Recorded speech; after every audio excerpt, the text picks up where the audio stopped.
Welcome to RM biology. অত্যন্ত একটি গুরুত্বপূর্ণ ভিডিওতে তোমাদের স্বাগত। আজকের ভিডিওটি সম্পূর্ণ তোমাদের ইউজি অ্যাডমিশন রিলেটেড। উচ্চ মাধ্যমিক পরীক্ষা রেজাল্ট তোমাদের প্রকাশিত হয়ে গেছে এবং এবারে কিন্তু তোমাদের স্নাতক স্তরে ভর্তি প্রক্রিয়া শুরু হবে।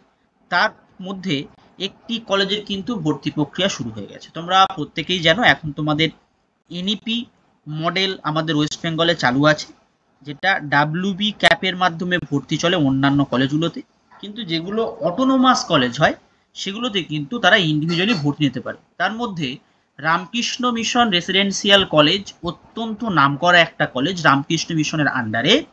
সেখানে কিন্তু ভর্তি প্রক্রিয়া শুরু হয়ে গেছে, ফর্ম ফিল আপ অলরেডি চালু হয়ে গেছে। আজকে আমরা জেনে নেব ভর্তি প্রক্রিয়াটা কিভাবে হবে, আবেদনের যোগ্যতা কি লাগবে, শেষ তারিখ কবে, এবং এখানে অ্যাডমিশন টেস্ট হয় তার সিলেবাস বা কি আছে।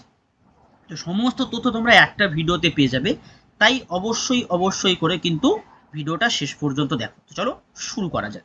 তো সব থেকে প্রথমে আমরা নোটিফিকেশনটা পড়ে নিচ্ছি। এখানে বলা হচ্ছে এ candidate can apply for as many subject he chooses, অর্থাৎ তুমি একের বেশি সাবজেক্ট কিন্তু এখানে অ্যাপ্লাই করতে পারবে।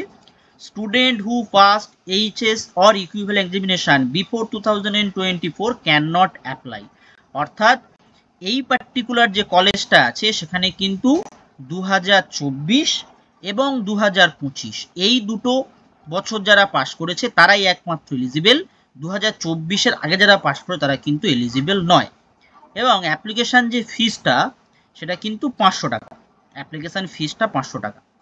এবং তোমাদের এইটা হচ্ছে অনলাইন অ্যাপ্লিকেশনের পোর্টাল, আমি এটা ডেসক্রিপশন বক্স এবং কমেন্টে দিয়ে রাখবো। তাছাড়া 3 নম্বর বা 2 নম্বর পয়েন্টে যেটা বলা হচ্ছে 2-এর বিতে, যদি কোনো ক্ল্যারিফিকেশান প্রয়োজন হয় ফর্ম ফিল আপের ক্ষেত্রে, অ্যাডমিশনের ক্ষেত্রে, তাহলে এই পার্টিকুলার ইমেল অ্যাড্রেসে ইমেল করতে পারো অথবা এই নাম্বারে যোগাযোগ করতে পারো 11টা থেকে 5টার মধ্যে। তাছাড়া যদি তোমরা এখানে না করতে চাও, এই ভিডিওর কমেন্ট বক্সে তোমরা কমেন্ট করে জানাবে তোমাদের কি সমস্যা, তোমরা কি বুঝতে পারছো না, আমি তোমাদের সঙ্গে অবশ্যই করে যোগাযোগ করব। বা তোমরা এই পার্টিকুলার কলেজে ভর্তির জন্য তোমরা যোগাযোগ করতে পারো অ্যাডমিশন প্রসেস জানার জন্য 7501656953 নাম্বারে। এরপরে যদি আমরা চলে আসি তাহলে এখানে minimum eligibility for appearing in the admission test, অর্থাৎ তোমার এলিজিবিলিটি ক্রাইটেরিয়া কি কি লাগবে সেটা কিন্তু এখানে তোমরা বুঝে যাবে। দেখো এখানে কতগুলো সাবজেক্ট আছে, বাংলা আছে, কেমিস্ট্রি আছে, কম্পিউটার সায়েন্স আছে, ইকোনমিক্স আছে, ইংলিশ আছে, হিস্ট্রি আছে, লাইফ সায়েন্স মানে যেটাকে বায়োলজি বলা হয়, ম্যাথামেটিক্স আছে, ফিলোসফি আছে, ফিজিক্স আছে, পলিটিক্যাল সায়েন্স আছে, সংস্কৃত আছে, স্ট্যাটিস্টিক্স আছে। তো দেখো প্রত্যেকটা ক্ষেত্রেই ইয়ার অফ পাসিং হয় 24 নয় 25, তার আগে নয়, কিন্তু 24-এর আগে তারা কিন্তু পারবে না। বেঙ্গলিতে এগ্রিগেট তোমাকে 50% পেতে হবে এবং বেঙ্গলি সাবজেক্টও তোমাকে কিন্তু 50% পেতে হবে, অর্থাৎ বেস্ট অফ 5-এ তোমাকে 50% পেতে হবে, প্লাস তোমাকে বাংলাতেও 50% পেতে হবে। কেমিস্ট্রিতে এগ্রিগেট কিন্তু মেনশন করা নেই বা এগ্রিগেট এখানে কিন্তু দেখা হয় না, এখানে দেখা হয় ম্যাথে 65% মাস্ট, কেমিস্ট্রিতে 65% এবং ফিজিক্সেও কিন্তু 65% পেতে হবে। কম্পিউটার সায়েন্সে এগ্রিগেট আছে 60% এবং সাবজেক্ট ওয়াইজ ম্যাথে 60% পেতে হবে, ইকোনমিক্স এগ্রিগেট 60% পেতে হবে, ম্যাথ ও ইংলিশে 60% পেতে হবে।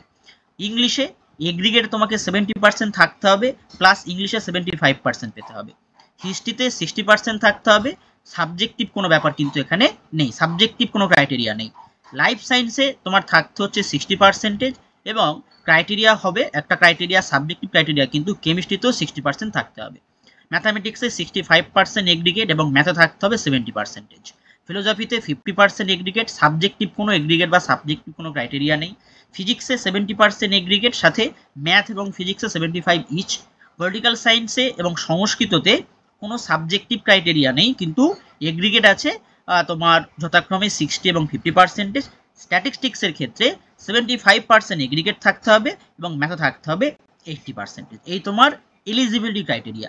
যারা এই পার্টিকুলার এলিজিবিলিটি ক্রাইটেরিয়াতে পড়ছো তারা কিন্তু এখানে ফর্ম ফিল আপ করতে পারো। এবং আরেকটা কথা বলে দিই, এটা কিন্তু কেবলমাত্র বয়েজদের জন্য, অর্থাৎ এটা কেবলমাত্র ছেলেরাই এখানে ভর্তি হতে পারবে। দেখো এখানে কিন্তু লেখাই আছে অনলি ফর বয়েজ, এটা একটা বড় এলিজিবিলিটি ক্রাইটেরিয়া। এরপরে তোমাদের ফর্ম ফিল আপ অলরেডি শুরু হয়ে গেছে 7 মে থেকে, চলবে 8 জুন 10টা পর্যন্ত। ঠিক আছে, এই পার্টিকুলার জিনিসগুলো লাগছে। Applicant should carefully keep within admit card generate, যখন অ্যাডমিট কার্ড জেনারেট তোমাকে রাখতে হবে, ফটো, তারপরে অ্যাডমিট কার্ড। রিজার্ভেশন পলিসি হচ্ছে, যেহেতু তোমার ওয়েস্ট বেঙ্গলে স্টেটের আন্ডারে এই কলেজটা পড়ে, ওয়েস্ট বেঙ্গল গভর্নমেন্টের বা ওয়েস্ট বেঙ্গল হায়ার সেকেন্ডারি যে রিজার্ভেশন অ্যাক্ট আছে সেই অনুযায়ী কিন্তু এটা কাজ করবে রিজার্ভেশনটা। এবারে যে অ্যাডমিশন টেস্ট হবে তার ডেটটা দেখে নাও। 10 তারিখে পরীক্ষা হবে ফিজিক্স ফিলোসফি 12টা থেকে 2টো পর্যন্ত, 2:30 থেকে 4:30 পর্যন্ত কেমিস্ট্রি, অর্থাৎ প্রত্যেকটা জায়গাতেই তোমাদের 2 ঘন্টা করে পরীক্ষা হচ্ছে প্রত্যেকটা সাবজেক্টে। 11ই জুন হবে ম্যাথামেটিক্স সংস্কৃত প্রথম হাফে 12টা থেকে 2টো, এবং পরে সেকেন্ড হাফে হবে স্ট্যাটিস্টিক্স ইংলিশ 2:30 থেকে 4:30। 12ই জুন পরীক্ষা হবে computer science, political science, Bengali, economics, life science 12টা থেকে 2টো ফার্স্ট হাফে কম্পিউটার সায়েন্স পলিটিক্যাল সায়েন্স, 2:30 থেকে 4:30 সেকেন্ড হাফে বেঙ্গলি, ইকোনমিক্স, লাইফ সায়েন্স। এই 10, 11, 12 তোমাদের পরীক্ষা হচ্ছে। এরপরে তোমাদের রেজাল্ট পাবলিশ হবে 25 তারিখে। 25 তারিখে তোমাদের কিন্তু রেজাল্টটা পাবলিশ হয়ে যাবে। 25 তারিখে তোমাদের রেজাল্টটা পাবলিশ হবে, এবং এটা ভেনু বলা আছে কোন কোন জায়গায় কি ভেনু। নরেন্দ্রপুরে হবে হচ্ছে Ramakrishna mission residential college autonomous, Narendrapur, Kolkata. North বেঙ্গলের ক্ষেত্রে হবে হচ্ছে রামকৃষ্ণ মিশন সাউদাঙ্গি হাট, শিলিগুড়ি ডিস্ট্রিক্ট, জলপাইগুড়ি, এখানে কিন্তু ডিরেকশনটা দেয়া আছে। পুরুলিয়াতে হবে রামকৃষ্ণ মিশন বিদ্যাপীঠ, পুরুলিয়াতে। এই 3টে কিন্তু তোমাদের ভেনু আছে।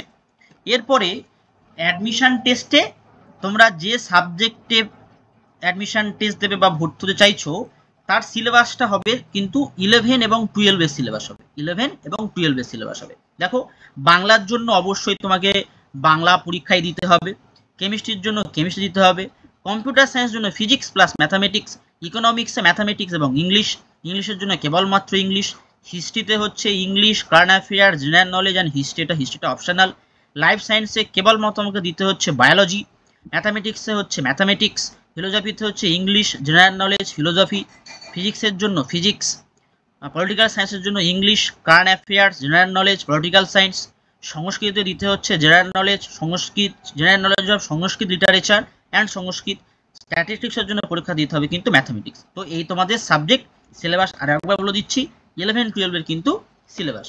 ঠিক এরপরেই মেরিট লিস্ট কিভাবে তৈরি হবে।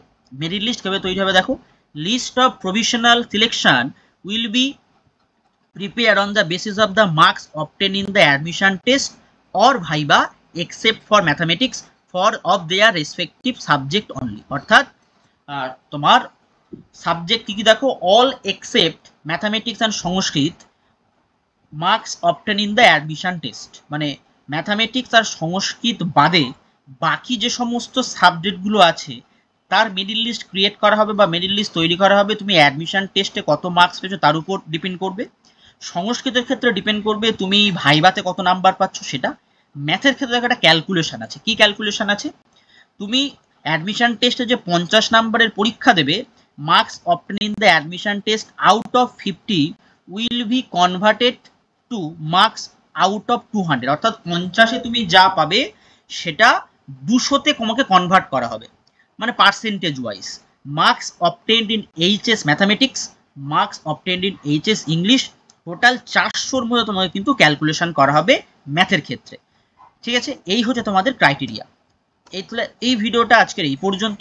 যারা যাবতীয় তথ্য দেখলে অবশ্যই চ্যানেলটি সাবস্ক্রাইব করে দাও, বেল বাটনটি বাজিয়ে দাও। কলেজের অ্যাডমিশনের যাবতীয় তথ্য কিন্তু এই চ্যানেলেই পাবে, এবং ভিডিওটি প্রচুর পরিমাণে বন্ধু বান্ধবের সাথে শেয়ার করে দিও।